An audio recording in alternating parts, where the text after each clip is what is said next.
ಸರ್ವತೋಮುಖವಾದಂತಹ ಈ ಗ್ರಾಮೀಣಾಭಿವೃದ್ಧಿಯ ಅರ್ಥ ರಾಜಕೀಯವಾಗಿ ಸಾಮಾಜಿಕವಾಗಿ ಈಗ ಮುಂದಿನ ಕಾರ್ಯಕ್ರಮ ರೈತ ಸನ್ಮಾನ. ಉದಾಹರಣೆ ಸಮೇತ ಅವರು ನನಗೆ ಹೇಳಿದ್ರು ಅಂತ ಒಂದು ಜ್ಞಾನ ಕೂಡ ಎಲ್ಲರಿಗೂ ಸಿಗ್ಲಿ. ಇನ್ನೊಂದು ಹೇಳಬೇಕಂದ್ರೆ ಬ್ಯಾಂಕಿನವರು, ನಾನು ಕರ್ನಾಟಕ ಬ್ಯಾಂಕ್ನವ, ನಾವು ಕೂಡ ಶ್ರೀ ಎಂ ಭಾಸ್ಕರ್ ಶೆಟ್ಟಿ ಮತ್ತು ಶ್ರೀಮತಿ ವಿನೋದ ಬಿ ಶೆಟ್ಟಿ ದಂಪತಿಗಳ ಪುತ್ರರಾಗಿ ಮುಣಕೂರಿನಲ್ಲಿ ಜನಿಸಿದ್ದಾರೆ. 125 ಬೇವಿನ ಮರ, 100 ಮಲ್ಲಿಗೆ ಗಿಡ, ಗೇರು, ಮಾವು, ತರಕಾರಿ ಬೆಳೆಗಳನ್ನು ಮಾಡುತ್ತಿದ್ದಾರೆ. ಸಾವಯವ, ಸಮಗ್ರ ಮತ್ತು ವೈಜ್ಞಾನಿಕವಾಗಿ ಸತತ 6 ಬಾರಿ ಹಾಗೂ ಅಧ್ಯಕ್ಷರಾಗಿ 2 ಬಾರಿ ಸೇವೆಯನ್ನು ಸಲ್ಲಿಸಿರುತ್ತಾರೆ. ಸಮಾಜದ ಕಳಕಳಿ, ಕೃಷಿಕ ಸಂಘದ ಮೇಲಿರುವ ನಿಷ್ಠೆ, ಸರಳ ಪತ್ನಿ, 2 ಮಕ್ಕಳನ್ನು ಹೊಂದಿರುವ ಇವರಿಗೆ ಮತ್ತು ಇವರ ಕುಟುಂಬಕ್ಕೆ ಶ್ರೀದೇವರು ಆರೋಗ್ಯ ಭಾಗ್ಯ ಹೊರಡಿಸಿ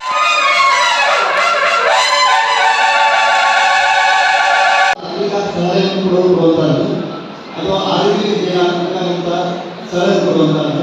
ಅದಕ್ಕೆ ನಾವು ನಮ್ಮ ಜಿಲ್ಲಾ ಕೃಷಿ ಸಂಘದೊಟ್ಟಿಗೆ ಕೆಲಸ ಮಾಡಲಿ ಅಂತ ಬರೀ ಸಮಾವೇಶ ಮಾತ್ರ ಅದಕ್ಕೊಂದು ಇಂಪಾರ್ಟೆನ್ಸ್ ಅಲ್ಲ.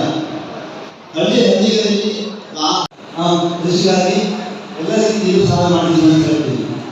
ಆದರೆ ನಮ್ಮ ಹಿರಿಯರು ಹೇಳಿದರು, ಇಂದಿಗೂ ಕೂಡ ಕೃಷಿಯಲ್ಲಿ ಮಾರುಕಟ್ಟೆಯ ಒಂದು ವ್ಯವಸ್ಥೆ ಇಲ್ಲದಿದ್ದರೆ ರೈತ ಉಳಿಯಲಿಕ್ಕೆ ಸಾಧ್ಯವಿಲ್ಲ. ಇಲ್ಲಿ ಆಗಲಿ ಯಾವುದೇ ಬೆಳೆ ಬೆಳೆದು ಅವನಿಗೆ ಬೆಳೆದ ವಸ್ತುವಿಗೆ ನನಗೆ ಇಷ್ಟು ಸಿಗುವುದು ಭಾವನೆ ಇದ್ದರೆ ಮಾತ್ರ ಅವನು ಮುಂದುವರಿಲಿಕ್ಕೆ ಆಗ್ತದೆ.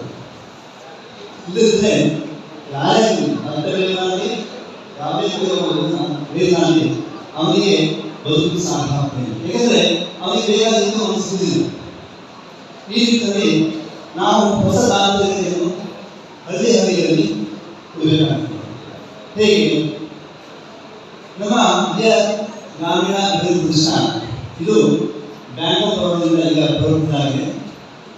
ಇದು ನಮ್ಮ ರಾಜ್ಯದಲ್ಲಿ 5 ಜಿಲ್ಲೆಗಳಲ್ಲಿ ವ್ಯಾಪ್ತಿಯಾಗಿದೆ. ಉಡುಪಿ ಜಿಲ್ಲೆ, ದಕ್ಷಿಣ ಕನ್ನಡ ಜಿಲ್ಲೆ, ಹಾವೇರಿ, ಮಂಡ್ಯ ಮತ್ತು ಧಾರವಾಡ. ಇಲ್ಲಿ ನಾವು ಏನು ಮಾಡ್ತೀವಿ ಅಂದರೆ ಹಳ್ಳಿಗಳಲ್ಲಿ ಒಂದು ಗ್ರಾಮಾಭಿವೃದ್ಧಿ ಸಮಿತಿಯನ್ನು ಮಾಡ್ತೀವಿ. ಅದು ನಮ್ಮ ಸದಸ್ಯರಾಗಿರಬೇಕು.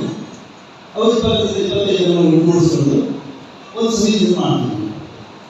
ಆ ಸಮಿತಿಯವರು ಯಾವುದೇ ಕಾರ್ಯಕ್ರಮವನ್ನು, ಅದು ಕೃಷಿ ಆಗಿರ್ಬೋದು, ಕೃಷಿಯೇತರ ಸಂದರ್ಭಕ್ಕಾಗಿರ್ಬೋದು, ಶಿಕ್ಷಣ ಆಗಿರ್ಬೋದು, ಆರೋಗ್ಯಕ್ಕಾಗಿರ್ಬೋದು, ಯಾವುದೇ ಒಂದು ಕಾರ್ಯಕ್ರಮ ಮಾಡಿದರೂ ಕೂಡ ಅದಕ್ಕೆ ಆರ್ಥಿಕ ಸಹಾಯವನ್ನು ನಾವು ಕೊಡ್ತೀವಿ. ಆರ್ಥಿಕ ಸಹಾಯವನ್ನು ಕೊಡುವಂತಹ ಒಂದು ಜವಾಬ್ದಾರಿ ಜಿಲ್ಲಾ ಗ್ರಾಮೀಣ ಪ್ರತಿಷ್ಠಾನ ಹೊಂದಿಕೊಂಡಿದೆ. ಆದ್ದರಿಂದ ಇಲ್ಲಿಯೂ ಕೂಡ ನಮ್ಮ ಉಡುಪಿ ಜಿಲ್ಲೆಯಲ್ಲಿ ನಮಗೂ ಜವಾಬ್ದಾರಿ ಕೊಟ್ಟಿದ್ದಾರೆ. ನಮ್ಮ ಈ ಜಿಲ್ಲೆಯಲ್ಲಿ ಈ ಉಡುಪಿ ಜಿಲ್ಲಾ ಕೃಷಿ ಸಂಘದ ಸಹಯೋಗದಿಂದ ಅವರು ಕೂಡ 200 ಗ್ರಾಮಗಳಲ್ಲಿ ಗ್ರಾಮ ಸಮಿತಿ ಮಾಡಿದ್ದಾರೆ. ಆ ಗ್ರಾಮ ಸಮಿತಿ ಕೂಡ ನಮ್ಮ ಗ್ರಾಮ ಅಭಿವೃದ್ಧಿ ಸಮಿತಿ ಒಟ್ಟುಕೊಡ್ಕೊಂಡು ಅಲ್ಲಿ ಯಾವುದೇ ಚಟುವಟಿಕೆ ಮಾಡಿದ್ರು ಕೂಡ ಅದಕ್ಕೆ ನಾವು ಆರ್ಥಿಕವಾಗಿ ಸಹಾಯ ಮಾಡ್ತೀವಿ.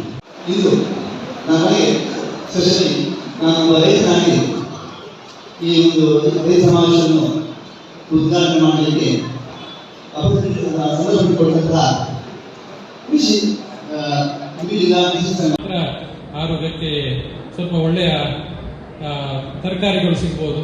ತರಕಾರಿ ಅಂತ ಮಾತ್ರ ಅಲ್ಲ, ಎಲ್ಲ ವಸ್ತುಗಳಲ್ಲಿ ವಿಷ ವಸ್ತುಗಳು ತುಂಬಿವೆ.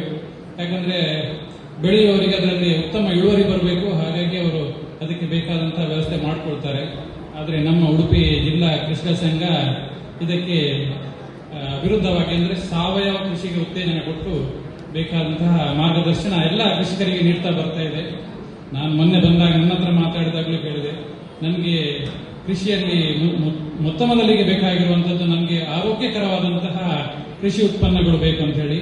ಅದಕ್ಕೋಸ್ಕರ ಅವರು ಕೂಡ ಹೇಳಿದ್ರು, ಇಲ್ಲ ನಾವಂತ ಜ್ಞಾನವನ್ನೇ ಎಲ್ರಿಗೂ ಕೊಡ್ತಾ ಇದ್ದೇವೆ. ಇವತ್ತಿನ ಕಾರ್ಯಕ್ರಮದಲ್ಲಿ ಕೂಡ ಅಂತಹ ತಜ್ಞರೇ ಬರ್ತಾ ಇದ್ದಾರೆ ಮಾರ್ಗದರ್ಶನ ಕೊಡಲಿಕ್ಕೆ ಅಂತ ಹೇಳಿ.